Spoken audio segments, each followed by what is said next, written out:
سرنوشت نظربیکوف حسین شیرینوویچ در نظر اول مثل سرنوشت صدها هزار مهاجر دیگر کوری از تاجیکستان است که بعد ختم مکتب میانه رست رو به مهاجرت کوری می‌آورند و راه روسیه را پیش میگیرند با این امید که در ملک غربت جای کار درست با معاش درست پیدا کنند و دستگیر عزیزان در وطن شوند.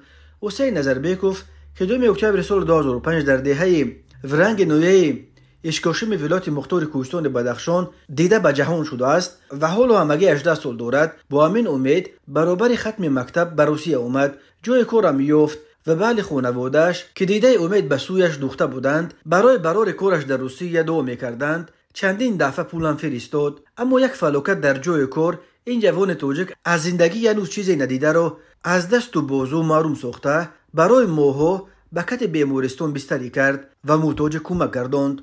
حسین میگوید بعد ختم مکتب به شهر مورمانسک در شمال روسیه آمد، تمام حجت‌هایش را طبق قانون‌های این کشور تخت کرد و در شرکت ساختمانی به کار سر کرد. متاسفانه سانه 2 فوریه سال 2024 تقریبا ساعت 16:30 تراسیو سیمی افتاویشکا به سبب فنی کنده شد و من از بنای بلند به زمین افتاده جراحت‌های وزن جسمانی برداشتم. دیگر یگان چه در یادم نیست. از جای حادثه مرا مسئولان شرکت با چرخبال به بیمارخانه انتقال دادند و با همین تمام دیگر یگان یاردم از طرف شرکت برای من نشد.